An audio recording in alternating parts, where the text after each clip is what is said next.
সংবাদ সবাইকে স্বাগত জানাচ্ছি। আমি ফিরোজ তোহা। শুরুতে সংবাদ শিরোনাম জানিয়ে দেব আমাদের হাতে থাকা সর্বশেষ গুরুত্বপূর্ণ আপডেট সংবাদ। সরকার গণমাধ্যমের স্বাধীনতায় বিশ্বাস করে না, অভিযোগ করলেন বিএনপির জাতীয় স্থায়ী কমিটির সদস্য ডক্টর আব্দুল মঈন খান। এরপর জানিয়ে দিব জনগণই সরকার এবং নেতৃত্ব নির্বাচন করবে, বলছেন বিপ্লবী ওয়ার্কার্স পার্টির সাধারণ সম্পাদক সাইফুল হক। এদিকে চিকিৎসকের পা ধরে মাপ চাইলেন সেই আওয়ামী লীগ নেতা। রোগীকে চিকিৎসা দিতে দেরি করায় ডাক্তারকে বেধড়ক পেটানো সেই আওয়ামী লীগ নেতা এলিম পাহাড় এবার পা ধরে মাপ চেয়েছেন। রোববার 5 মে শরীয়তপুর 1 আসনের এমপি ইকবাল হোসেন অপুর উপস্থিতিতে চিকিৎসকের পা ধরে মাপ চান তিনি। সামাজিক যোগাযোগ মাধ্যমে তার মাপ চাওয়ার ভিডিওটি ছড়িয়ে পড়েছে। এবারে জানাবো মুন্সিগঞ্জে ওসি সহ 9 পুলিশের বিরুদ্ধে মামলা। মুন্সিগঞ্জের সিরাজদি খান থানার ওসি মোহাম্মদ মুজাহিদুল ইসলাম সহ 9 পুলিশের বিরুদ্ধে আদালতে মামলা দায়ের করা হয়েছে। আরও জানাবো কুয়াকাটায় জমি নিয়ে বিরোধের জেরে সংঘর্ষে আহত 11। পটুয়াখালীর কুয়াকাটায় জমি সংক্রান্ত বিরোধের জের ধরে দুই পক্ষের মধ্যে ভয়াবহ সংঘর্ষে নারী এবং শিশুসহ কমপক্ষে 11 জন আহত হয়েছে। এবং সর্বশেষ জানিয়ে দিব আমার গলার বড়শিটা আপনারাই খুলে দিয়েছেন সংসদে লতিফ সিদ্দিকী। স্বতন্ত্র সদস্য সংসদ আব্দুল লতিফ সিদ্দিকী বলেছেন, যাদের গলায় বড়শি লাগানো আছে তারা কথা বলবে না। আমিও বলিনি, 60 বছর আমি বলিনি। আজকে আমার গলা থেকে আপনারাই বড়শিটা খুলে দিয়েছেন, তাই আমি যতক্ষণ আছি ততই বাধা দেন, আমি কথা বলার চেষ্টা করব। রোববার 5 মে রাতে জাতীয় সংসদে স্থানীয় সরকার ইউনিয়ন পরিষদ সংশোধন বিল 2024 উত্থাপনে আপত্তি জানিয়ে এমন মন্তব্য করেছেন আওয়ামী লীগের সভাপতিমণ্ডলের সাবেক বহিষ্কৃত এই সদস্য। প্রিয় দর্শক, এতক্ষণ শুনছিলেন সংবাদ শিরোনাম, এবারে বিস্তারিত। তবে তার আগে অনুরোধ থাকবে, আপনি কোন স্থান থেকে আমাদের সংবাদটি দেখছেন কমেন্ট করে জানিয়ে দিন এই সংবাদ সম্পর্কে আপনার মূল্যবান মতামত। প্রিয় দর্শক, আপনি যদি আমাদের চ্যানেলে নতুন হয়ে থাকেন, ভিডিওটি দেখতে দেখতে চ্যানেলটি সাবস্ক্রাইব করে রাখুন, যাতে করে আমাদের লেটেস্ট আপডেট সংবাদগুলো সবার আগে আপনার কাছে পৌঁছে যায়। এবারে বিস্তারিত। সরকার গণমাধ্যমের স্বাধীনতায় বিশ্বাস করে না, মঈন খান। আওয়ামী লীগ সরকার গণমাধ্যমের স্বাধীনতায় বিশ্বাস করে না বলে মন্তব্য করেছে বিএনপির স্থায়ী কমিটির সদস্য ডক্টর আব্দুল মঈন খান। তিনি বলেন, যেখানে গণতন্ত্র নেই সেখানে গণমাধ্যমের স্বাধীনতা থাকতে পারে না। গণতন্ত্রকে রক্ষা করতে হলে গণমাধ্যমের স্বাধীনতা নিশ্চিত করতে হবে। গণতন্ত্র এবং মানুষের বাক স্বাধীনতার জন্য আজ সংগ্রাম চলছে। গণমাধ্যমের স্বাধীনতা নিশ্চিতের সব দায় দায়িত্ব সরকারের উপর বর্তায়, কারণ সংবাদপত্রের স্বাধীনতার সাধারণ মানুষ বাধা দেয় না, মানুষের কথা বলার আরেক বাধা দেয় না, বাধা দেয় সরকার। রোববার দুপুরে জাতীয় প্রেস ক্লাবে বিশ্ব মুক্ত গণমাধ্যম দিবস উপলক্ষে আয়োজিত আলোচনা সভায় সব কথা বলেছেন মঈন খান। ডক্টর আব্দুল মঈন খান বলেন, গণমাধ্যম রাষ্ট্রের চতুর্থ স্তম্ভ, কিন্তু বিশ্বে এমন আলোচনা হয়েছে গণমাধ্যম রাষ্ট্রের চতুর্থ স্তম্ভ নয়, প্রথম স্তম্ভ। মিডিয়া একটি রাষ্ট্রের শক্তির চেয়েও বেশি শক্তিশালী, কারণ সরকারের যত বড় শক্তিশালী হোক না কেন, মিডিয়া অন্যায়কে প্রকাশ করে দিয়ে একটি রাষ্ট্রকে ভাঙতে পারে, নতুনভাবে গড়তে পারে। এই সত্য আজকে সরকার যতই উপলব্ধি করবে ততই তাদের জন্য ভালো হবে। তিনি আর বলেন, জাতীয় প্রেস ক্লাবে অবকাঠামোর ভিত্তিপ্রস্তর স্থাপন করেছিলেন বিএনপির প্রতিষ্ঠাতা সাবেক রাষ্ট্রপতি জিয়াউর রহমান। তিনি গণমাধ্যমের স্বাধীনতা প্রতিষ্ঠা করেছিলেন। আজ আওয়ামী লীগ তাকে সৈনিক বলে সম্বোধন করে। একজন সৈনিক যদি সংবাদপত্রের স্বাধীনতা নিশ্চিত করতে পারে, তাহলে আওয়ামী লীগ কেন গণমাধ্যমের স্বাধীনতায় বাধা দেয়? সভায় সভাপতির বক্তব্যে বিএফইউজের একাংশের সভাপতি রুহুল আমিন গাজী বলেন, গত 15 বছর 5 শতাধিক পত্রিকা বন্ধ করে দেওয়া হয়েছে। এমপি মন্ত্রী বা সরকার দলীয় লোকজনের দুর্নীতির রিপোর্ট প্রকাশ করলেই সাংবাদিকদের উপরে নেমে আসে নির্মম নির্যাতন। অনেক পরিবার দেশ ছাড়তে বাধ্য হয়েছে। বিএফইউজের মহাসচিব কাদের গনি চৌধুরী বলেছেন, বাংলাদেশের সংবাদ মাধ্যম ভয়াবহ ভীতিকর পরিস্থিতির মধ্যে আজ সাংবাদিকদের কাজ করতে হচ্ছে। সবাইরও বক্তব্য করেন ডিইউজের একাংশের সভাপতি শহীদুল ইসলাম, সহসভাপতি রাশেদুল হক, সাধারণ সম্পাদক খুরশিদ আলম, বিএফইউজের যুগ্ম মহাসচিব বাসির জামাল, সাংগঠনিক সম্পাদক সাইদ খান, ডিইউজের দপ্তর সম্পাদক ইকবাল মাহমুদ চৌধুরী প্রমুখ। জনগণই সরকার এবং নেতৃত্ব নির্বাচন করবে বলছেন সাইফুল হক। বিপ্লবী ওয়ার্কার্স পার্টির সাধারণ সম্পাদক সাইফুল হক বলেছেন, আওয়ামী লীগের পরিবর্তে কারা দেশ চালাবে তা দেশের জনগণই নির্ধারণ করবে।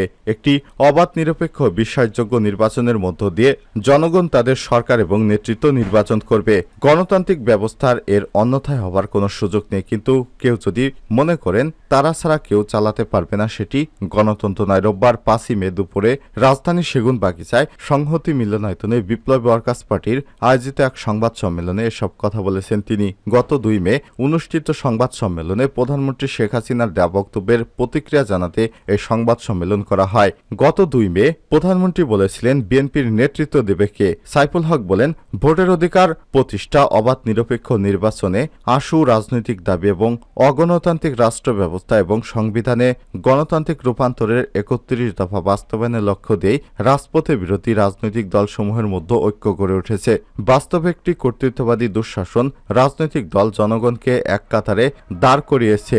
এই কৃতিত্ব কতখানি সরকার এবং সরকারি দলের, এখানে অন্য কোনো ম্যাজিক নেই। তিনি আরো বলেন, এই আন্দোলনে অতিবাম কারা আছে তাদের জানা নেই, তবে সরকার এবং সরকারি দলের রাজনৈতিক পরিমণ্ডলগুলোর বাইরে থাকা বাম গণতান্ত্রিক প্রগতিশীল ঘরানায় প্রায় সমস্ত দল স্বাধীনভাবে নিজেদের মতো করে দল এবং জোটগতভাবে গণতান্ত্রিক এই আন্দোলনে সক্রিয় ভূমিকা পালন করেছে। বিপ্লবী ওয়ার্কার্স পার্টির এই সাধারণ সম্পাদক বলেন, প্রধানমন্ত্রী জানতে চেয়েছেন তার সরকারের অপরাধটা কি। এই প্রসঙ্গে তিনি বলেন, কারণ উল্লেখ করে বলেছেন, প্রথমত সরকার পরিবর্তনের নিয়মতান্ত্রিক গণতান্ত্রিক পথ এই সরকার বন্ধ করে দিয়েছে। দ্বিতীয়ত দেশের প্রতিদ্বন্দ্বিতাপূর্ণ গোটা নির্বাচনী ব্যবস্থাকে বাস্তবে তারা বাতিল করে দিয়েছে। এভাবে দেশ চলতে পারে না।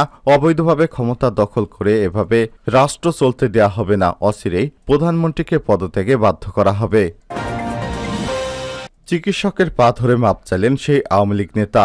রোগীকে চিকিৎসা দিতে দেরি করায় ডাক্তারকে বেধড়ক পেটানো সেই আওয়ামী লীগ নেতা এলিম পাহাড় এবার পা ধরে মাপ চেয়েছেন। রোববার 5ই মে শরীয়তপুর 1 আসনের এমপি ইকবাল হোসেন অপুর উপস্থিতিতে চিকিৎসকের পা ধরে মাপ চান তিনি। সামাজিক যোগাযোগ মাধ্যমে তার মাপ চার ভিডিওটি ছড়িয়ে পড়ে। এলিম পাহাড় শরীয়তপুর জেলা শ্রমিক ইউনিয়নের কার্যনির্বাহী সভাপতি। ভুক্তভোগীরা হলেন চিকিৎসক, শরীয়তপুর সদর হাসপাতালের মেডিকেল অফিসার ডাক্তার শেহরিয়ার ইয়াসিন এবং তত্ত্বাবধায়ক হাবিবুর রহমান। ভিডিওটিতে দেখা যায় সংসদ সদস্য ইকবাল হোসেন অপুর বাসভবনের হামলার শিকার চিকিৎসকেরা কয়েকজন চিকিৎসক বসে আছেন। সংসদ সদস্য এলিম পাহাড় তাদের পায়ে ধরে মাপ চাইতে বলছেন। তখন এলিম 2 চিকিৎসকের মধ্যে প্রথমে ডাক্তার শেহরিয়ার পায়ে এবং পরে তত্ত্বাবধায়ক হাবিবুর রহমানের কাছে পায়ে ধরে ক্ষমা চান। এ সময় তাকে সংসদ সদস্য ইকবাল হোসেন অপুর পায়ে ধরতেও দেখা যায়। ভিডিওটি পলং মডেল থানার ওসি মেজবাউদ্দিন আহমেদ, যুবলীগ নেতা বাচ্চু ব্যাপারী, সাবেক ছাত্রলীগ নেতা সিদ্দিক পাহাড়, স্বাধীনতা চিকিৎসক পরিষদ সভাচিব, শরীয়তপুর জেলা শাখার সভাপতি ডাক্তার মনিরুল ইসলাম সহ বেশ কয়েকজন রাজনৈতিক ব্যক্তিবর্গকে দেখা যায়। মীমাংসের বিষয় জানতে চাইলে শরীয়তপুর সদর হাসপাতালের তত্ত্বাবধায়ক হাবিবুর রহমান বলেন, স্থানীয় সংসদ সদস্য হাসপাতালের স্বাস্থ্যসেবা কমিটির সভাপতি। ঘটনাটি না বাড়িয়ে মীমাংসা করার জন্য তিনি অনুরোধ করেছেন, তাই তার উপস্থিতিতে ওই ব্যক্তি ক্ষমা চেয়েছেন। তাই তার প্রতি সম্মান দেখিয়ে মামলা প্রত্যাহারের আবেদন করা হয়েছে। ভুক্তভোগী চিকিৎসক ডাক্তার শেহরিয়ার ইয়াসিন বলেন, স্থানীয় সংসদ সদস্য অনুরোধ করায় আমি মামলা প্রত্যাহারের আবেদন করতে বাধ্য হয়েছি। আমার কানের পর্দা এবং কণ্ঠনালীতে আঘাত লেগেছে। এ বিষয়ে আওয়ামী লীগের শ্রমিক ইউনিয়ন নেতা এলিম পাহাড় মুঠোফোনে বলেছেন, সংসদ সদস্য আমাদের মুরব্বী, উনি বলেছেন তাই মীমাংসা করেছি। মুন্সিগঞ্জে ওসি সহ 9 পুলিশের বিরুদ্ধে মামলা।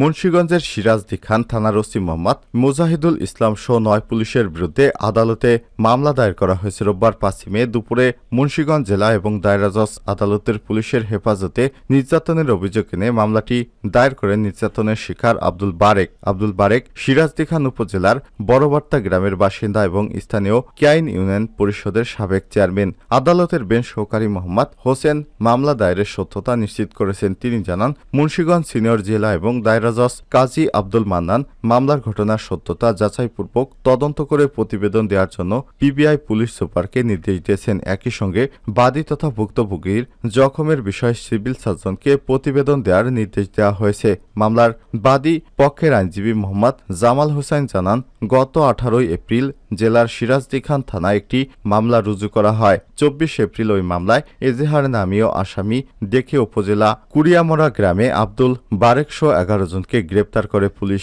এরপর ওই দিন রাতে গ্রেপ্তারকৃতদের থানা পুলিশের হেফাজতে নির্যাতন করা হয়। পরদিন গ্রেপ্তারকৃতদের আদালতের মাধ্যমে জেলহাজতে পাঠানো হয়। এ সময় তিনি আরো বলেন, জেলহাজত থেকে আব্দুল বারেক বাদী হয়ে সিরাজদি খান থানার ওসি এবং অন্যান্য 8 পুলিশ সদস্যদের বিরুদ্ধে পুলিশ হেফাজতে নির্যাতনের অভিযোগে আদালতে মামলা দায়ের করেছেন।